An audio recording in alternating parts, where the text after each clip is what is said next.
Hello बच्चों, welcome in my online platform. तो जैसा कि मैं आप लोगों के साथ नीट की बायोलॉजी डिस्कस कर रहा था और नीट बायोलॉजी में अपन ने सबसे पहला चैप्टर उठाया था ह्यूमन रिप्रोडक्शन। ह्यूमन रिप्रोडक्शन में मैं आप लोगों से ऑलरेडी 3 लेक्चर डिस्कस कर चुका हूँ। यदि आप लोग ये लेक्चर देख रहे हो, इस लेक्चर को देखने से पहले आप लोग पहला, दूसरा और तीसरा लेक्चर में जाइए, डिस्कस करिए। जहाँ पे पहले लेक्चर में बेसिक क्लासिफिकेशन, सेकेंड लेक्चर में male sex organ, third lecture में इंटरनल स्ट्रक्चर ऑफ टेस्टिस और आज हम देखेंगे पाथवे ऑफ स्पर्म बेटा।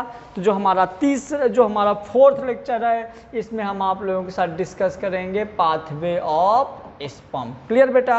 अब यदि हम बात करें पाथवे ऑफ स्पर्म की, तो पाथवे ऑफ स्पर्म सबसे पहले अपन ने देखा था कि फॉर्मेशन ऑफ स्पर्म, तो स्पर्म का फॉर्मेशन हुआ था टेस्टिस के सेमनीफेरस ट्यूब्यूल्स में।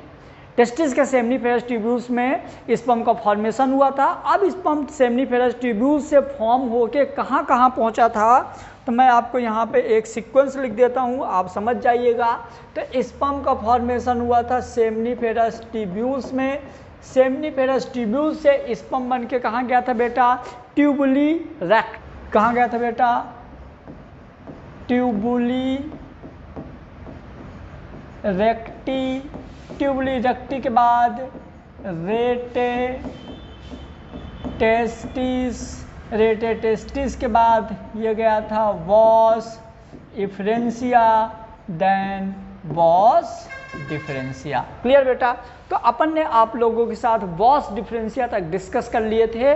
अब वॉस डिफरेंसिया से कहाँ जाएगा वो अब अपन डिस्कस करते हैं। क्लियर। वॉस डिफरेंसिया के बाद यहाँ पे एक चीज और आया था,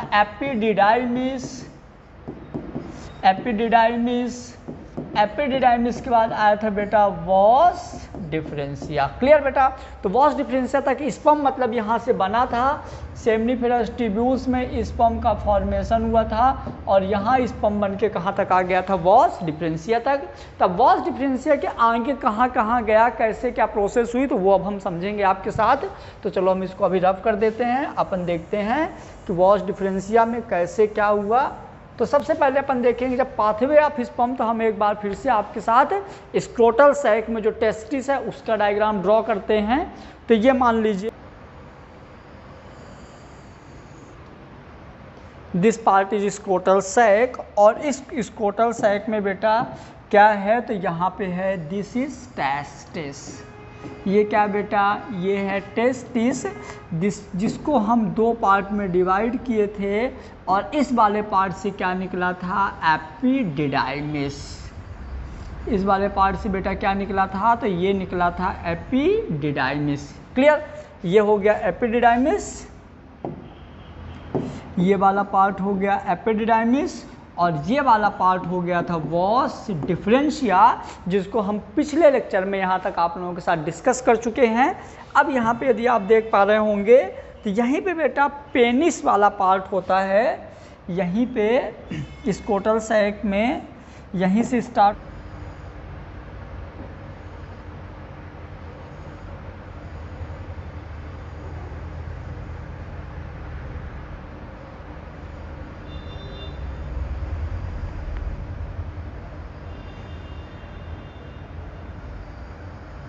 ये क्या है बेटा? Urinary bladder. क्लियर। अब ये यूरिनरी ब्लैडर से जो पेनिस, जो स्क्रोटल सैक है, इसका स्किन कुछ ऐसे अटैच्ड होता है। तो ये हो गया यूरिनरी ब्लैडर और यूरिनरी ब्लैडर से ये हो गया this part is penis. Clear बेटा। ये वाला जो पार्ट है ये पेनिस वाला पार्ट है, ये वाला जो पार्ट है ये पेनिस वाला पार्ट है। अब पेनिस वाले पार्ट का ये जो है इसको हम बोलेंगे यूरेथ्रल मिएटस। क्या बोलेंगे इसको? Urethral meatus. क्लियर। अब हम समझेंगे स्पर्म कैसे बना और कहाँ तक गया। तो सबसे पहले देखिए इसके अंदर यहाँ पे जो सेमनीफेरस ट्यूब्यूल्स थी, सेमनीफेरस ट्यूब्यूल्स में क्या बना था? स्पर्म, जो कि कहाँ गया था? ट्यूबुली रेक्टी, कहाँ गया था, ट्यूबुली रेक्टी, देन रेटे टेस्टिस से यहाँ वॉश डिफरेंशिया थी, वॉश डिफरेंशिया से गया एपिडिडाइमिस, एपिडिडाइमिस से अब ये इसका जो स्क्रोटल सैक वाला एरिया है, ये जो स्क्रोटल सैक वाला एरिया है, तो आप देख पा रहे होंगे स्क्रोटल सैक से वॉश डिफरेंशिया बाहर निकल गई, यानी कि हम इसको बोल सकते हैं कि last part of epididymis, epididymis को जो लास्ट वाला पार्ट है ये स्क्रोटल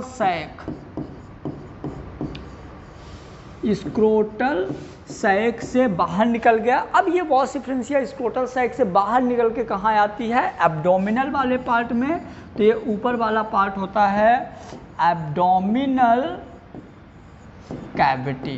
अब ये एब्डोमिनल कैविटी से कैसे पेनिस से बाहर आएगा स्पर्म, और स्पर्म में क्या क्या मिलेगा, हम ये चीज़ें पूरा का पूरा यहाँ डिस्कस करेंगे। तो सबसे पहले आप देखिए, अपन ने ये ले लिया, ये यहाँ से गया बेटा, ये इधर से ये पाथवे आ रहा है और ये पूरा का पूरा पार्ट अब एब्डोमेन में शिफ्ट हो गया। एब्डोमेन में शिफ्ट होने के पहले यहाँ पे कुछ आपको ऐसा ये कुछ टाइम के लिए स्टोर होता है, जिस पार्ट को हम क्या बोलते हैं, एसिनस। क्या बोलेंगे इस पार्ट को, एसिनस। और ये एसिनस यहाँ से आता है और यहाँ पे बेटा क्या होता है, सेमाइनल वेसाइकल। क्या होता है, सेमाइनल वेसाइकल। और सेमाइनल वेसाइकल में स्पर्म स्टोर होता है कुछ टाइम के लिए, और ये यहाँ से आता है और कहाँ पे, ये देखिए, ये आके ये जो अपना डक्ट है,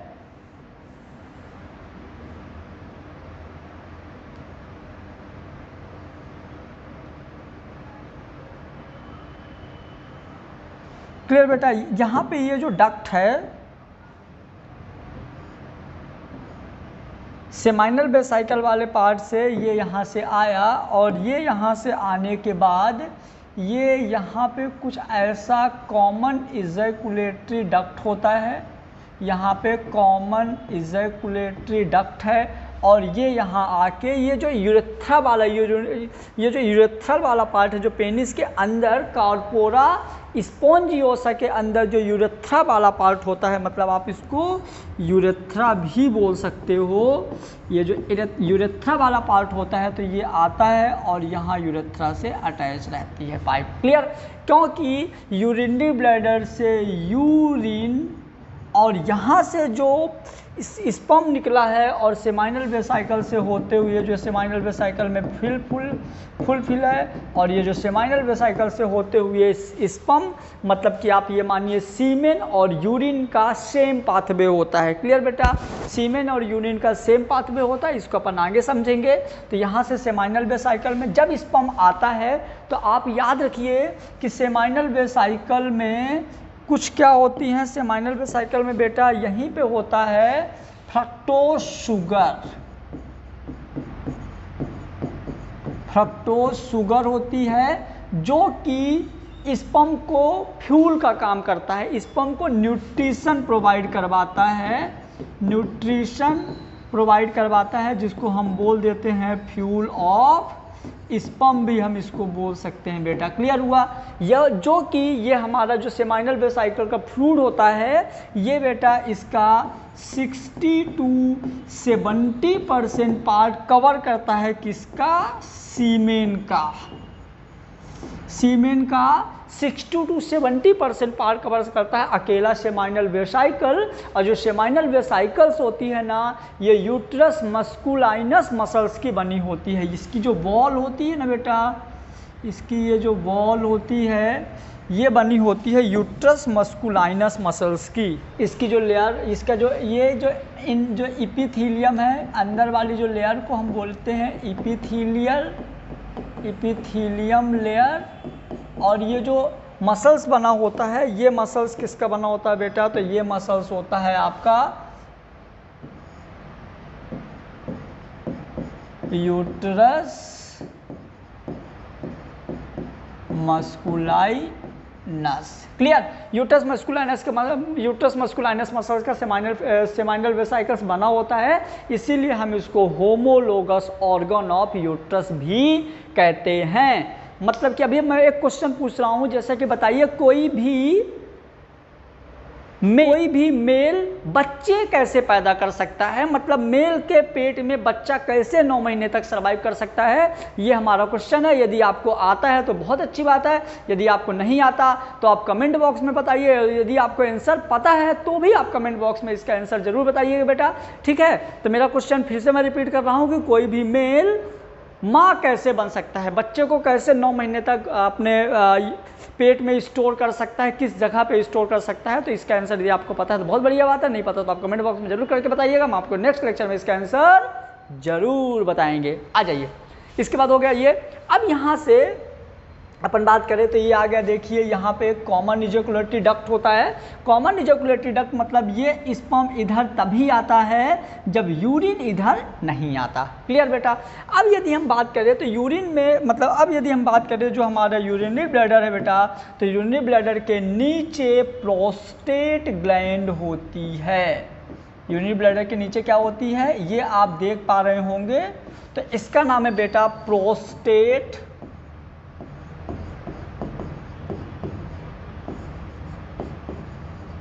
प्रोस्टेट ग्लैंड होती है, जिसका नंबर 1 होता है बट लो 5 होते हैं। ये भी एग्जाम में आता है, आप याद रख सकते हैं। तो इसका नंबर तो 1 होता है बट इसमें लोब होते हैं 5। बहुत बार एग्जाम में पूछा गया है कि जो प्रोस्टेट ग्लैंड होते हैं ये 1 होती है लेकिन इसमें 5 लोब कवर होते हैं। जैसे ये है तो 1 2 3 4 5 लोब होते हैं, जो कि सीमेन का 30% पार्ट कवर करती है, जो कि सीमेन का 30% पार्ट कवर करती है। क्लियर। और इसका जो पीएच है तो पीएच 7.2 होता है, हल्का बेसिक होता है इसका पीएच, और इसका पीएच जो यहाँ का सिक्रीशन होता है इसका पीएच वैल्यू होती है 7.3। क्लियर। लाइट चला गया था इस वजह से थोड़ा सा नया डायग्राम बनाया, तो इधर की लेबलिंग नहीं है, जो हम पढ़ा चुके हैं तो उसको आप कर सकते हो। उसके बाद यदि हम जैसे कि बात कर रहे थे कॉमन इजैकुलेटरी डक्ट में, ये जो कॉमन इजैकुलेटरी डक्ट था इधर से मैं अब पहुंच गया था प्रोस्टेट ग्लैंड में। आपको बता दिया कि प्रोस्टेट ग्लैंड 1 होती है जिसके 5 लोब होते हैं। अब प्रोस्टेट ग्लैंड के नीचे आप आ जाइएगा तो काउपर ग्लैंड्स हैं, और काउपर ग्लैंड बेटा ये 2 ग्लैंड्स होती हैं, यानी कि हम इसको बोलते हैं 1 pair of Cowper gland. 1 pair Cowper glands होती है, ठीक है, जो कि यहाँ से एक ट्रांसपेरेंट मटेरियल सिक्रीट करता है जिसका पीएच वैल्यू होता है 7.2। अब इन सारे के सारे ग्लैंड्स का हम फंक्शन अलग से पढ़ेंगे बेटा। क्लियर हुआ। तो ये हो गया अपना बेटा, यहाँ से ये सीमेन के साथ बाहर आता है, जो कि मैंने बताया था 30% पार्ट ये बनाता है। तो एक बार और डिस्कस कर लीजिए।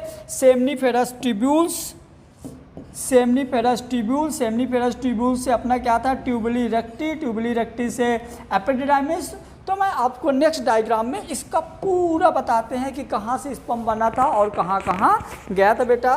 तो सबसे पहले आप देखेंगे कि यहाँ पे थी सेमनीफेरस ट्यूब्यूल्स, सेमनीफेरस ट्यूब्यूल में हुआ था formation of sperm. Seminiferous tubule से बेटा ये कहाँ गया, सेमनीफेरस ट्यूब्यूल से ये गया ट्यूबुली रेक्टी, ट्यूबुली रेक्टी से रेटे टेस्टिस से वॉस डिफरेंशिया, वॉस डिफरेंशिया से वॉस डिफरेंशिया से गया था एसिनस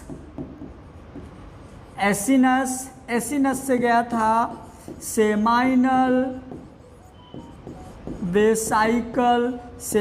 वेसाइकल में प्रोस्टेट से होते हुए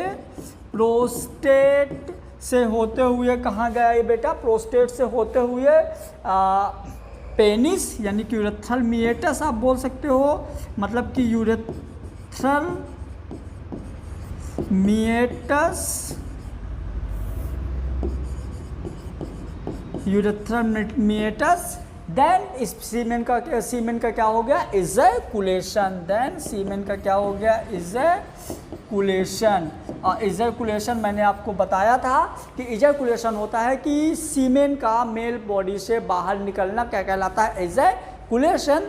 अब यहाँ पे बेटा मैं थोड़ी सी और चीज़ें आप लोगों के साथ डिस्कस करूँगा कि जो हमारी ग्लैंड्स हैं, सेमनीफेरस ट्यूब्यूल्स, जो हमारी ग्लैंड्स हैं, आपका seminal vesicle, prostate gland, Cowper gland, तो इनके फंक्शंस और इनका स्ट्रक्चर्स हम आपके साथ इसी लेक्चर में डिस्कस करेंगे बेटा, ठीक है। तो अब आप हेडिंग डाल दीजिए। चलिए बेटा, तो अब हम आपके साथ डिस्कस करते हैं एसेसरी रिप्रोडक्टिव ग्लैंड। अब जो एसेसरी रिप्रोडक्टिव ग्लैंड्स होती हैं, रियल में ये जो ग्लैंड हैं सेकेंडरी सेक्सुअल ऑर्गन के अंदर आती हैं, जो कि स्पर्म को प्रोटेक्ट करती हैं और स्पर्म के लिए एक पाथवे में भी हेल्प करती हैं।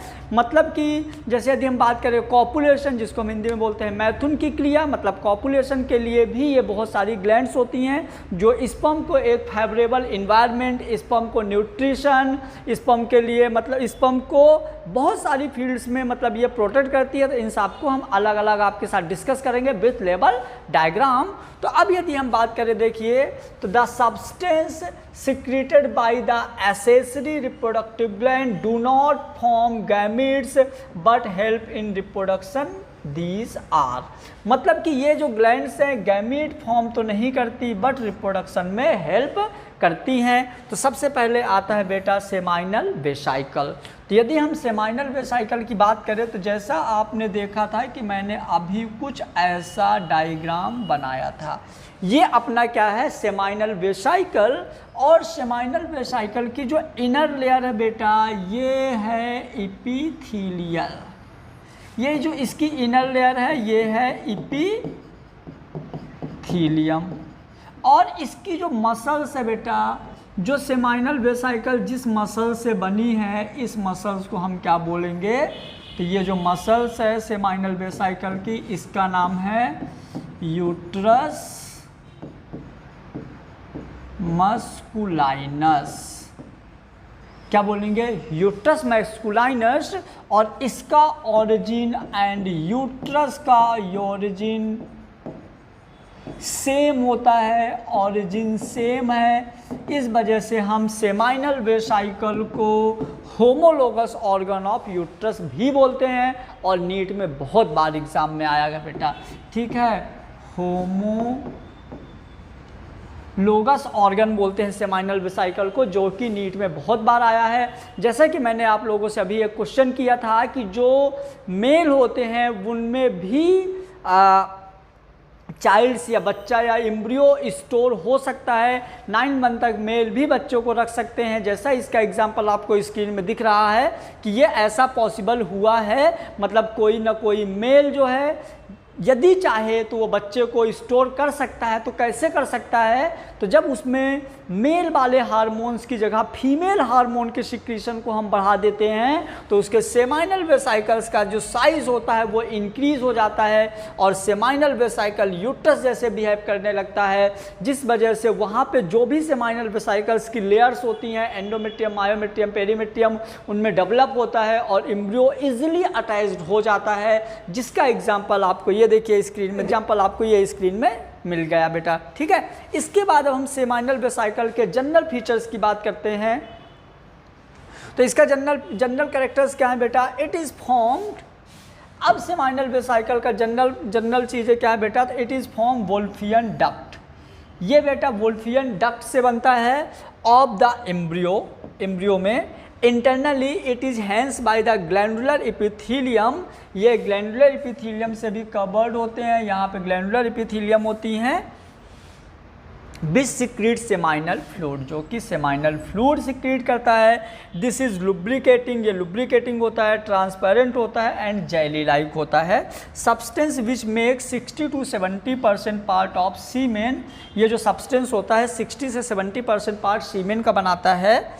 इट इज़ स्लाइटली एल्केलाई, ये थोड़ा सा एल्केलाइन होता है जिसका pH 7.4, यानी कि एल्केलाइन मतलब कि बेसिक, एल्केलाइन मतलब basic, clear. Fructose is found in seminal fluid, इसमें फ्रक्टोज शुगर प्रेजेंट होती है, याद रखिए बहुत कन्फ्यूजन होता है, यहाँ फ्रक्टोज शुगर प्रेजेंट होती है जो कि स्पर्म को फ्यूल या एनर्जी प्रोवाइड करवाती है। It is found in seminal fluid, it act as fuel of sperm, मैंने अभी बताया था कि स्पर्म को फ्यूल प्रोवाइड करवाती है। 5 प्रेजेंट इन सीमेन, मतलब सीमेन में कई टाइप्स के मतलब कि सीमेन में कई टाइप्स की प्रोटीन भी प्रेजेंट होती हैं। इसके आगे की यदि हम बात कर रहे हैं तो अब हम देखेंगे बेटा सेकंड है जो कि अपनी सेकंड ग्लैंड है प्रोस्टेट ग्लैंड। तो प्रोस्टेट ग्लैंड क्या होती है तो आप इसको भी देख लीजिए। तो जैसा कि आपको याद है मैंने अभी डायग्राम बनाया कि यहाँ पे होता था यूरिनरी ब्लैडर, क्लियर बेटा। यूरिनरी ब्लैडर से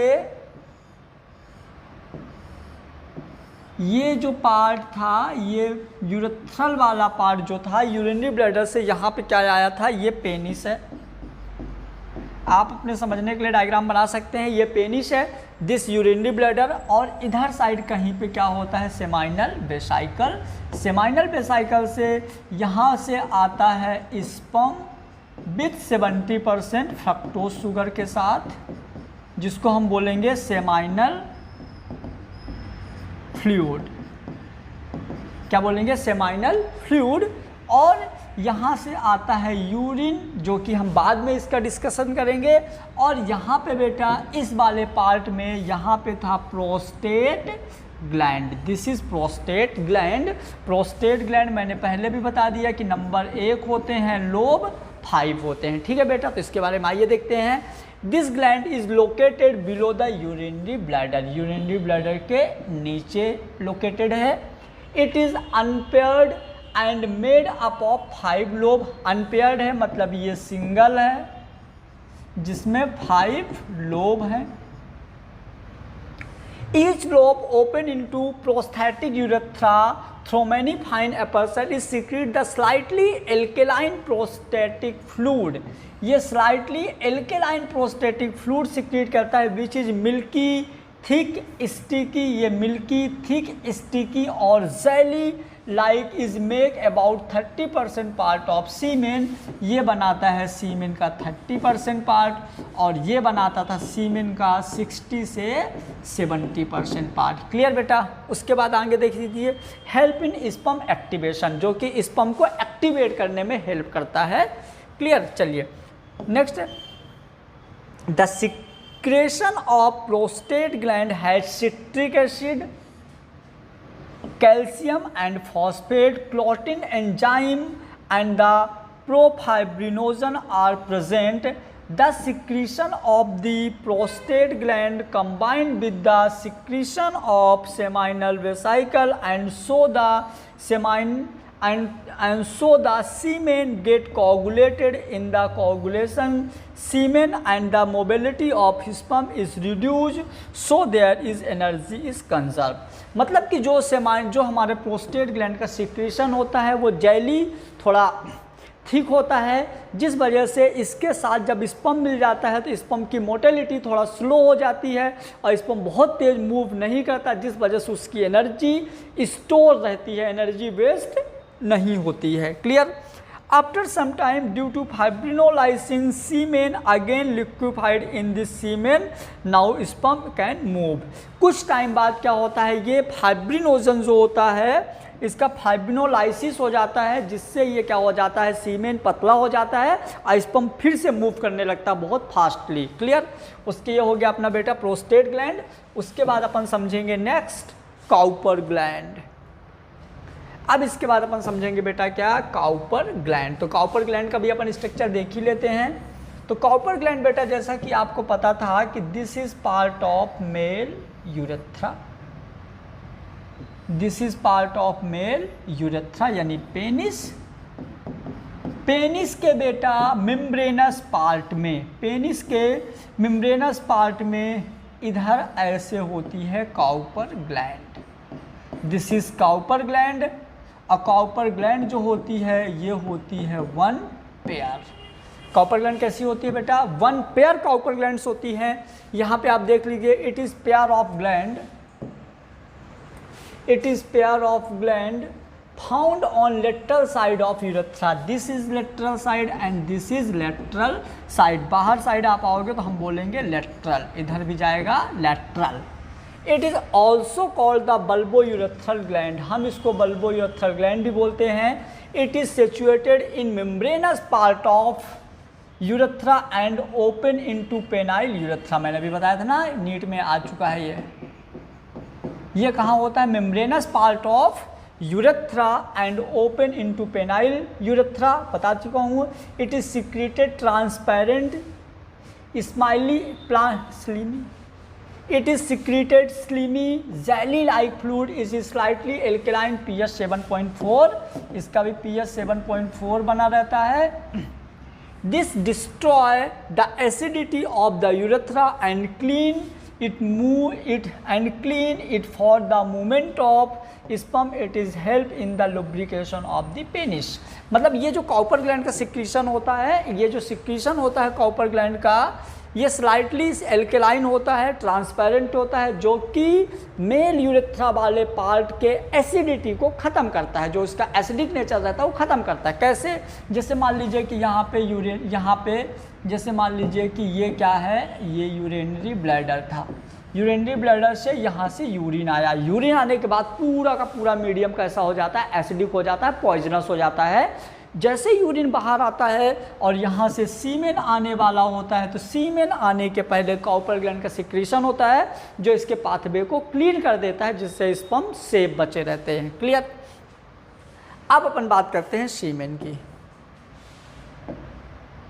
थोड़ा सा अपन बात करते हैं बेटा सीमेन की. तो जो सीमेन वाला पार्ट होता है, सीमेन, इसमें स्पर्म, एसेसरी रिप्रोडक्टिव ग्लैंड्स के fluid, seminal blood cycle, prostate and copper gland, जिसका वॉल्यूम 3 to 4 ml होता है, pH 7.3 होता है. Normal sperm count 20 to 120 million पर ml होते हैं.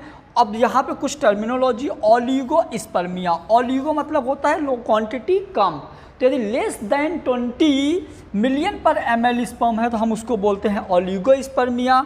एजोस्पर्मिया आइदर अब्सेंस और नियर अब्सेंस ऑफ स्पर्म. या तो सीमेन में कंप्लीट स्पर्म अब्सेंट हो या तो बहुत कम क्वांटिटी में स्पर्म हो, तो हम उसको बोलते हैं क्या? Azoospermia. Asthenospermia, reduce motility of sperm in semen. यदि सीमेन के अंदर स्पर्म की मोटिलिटी बहुत स्लो है, बहुत धीरे स्पर्म चलता है, तो हम क्या बोलेंगे? एस्थेनोस्पर्मिया. टेट्रा. अब देखो थर्ड है, लास्ट बेटा, टेरेटोस्पर्मिया, स्पर्म विथ एबनॉर्मल मॉर्फोलॉजी. यदि स्पर्म की मॉर्फोलॉजी एबनॉर्मल है तो हम उसको क्या बोल देंगे? टेट्रेटोस्पर्मिया. ठीक है बेटा. तो ये हुआ अपने चारों के चारों ग्लैंड्स. अब हम देखेंगे यहाँ पे कौन से, ये तो हो गए अपने कहाँ बेटा इंटरनल स्ट्रक्चर ऑफ टेस्टिस, और उस पाथवे में जो जो ग्लैंड थी सारी हो गई. अब बेटा मैं आप लोगों से लेक्चर नंबर के साथ लेक्चर नंबर 5 में डिस्कस करेंगे structure and body of penis.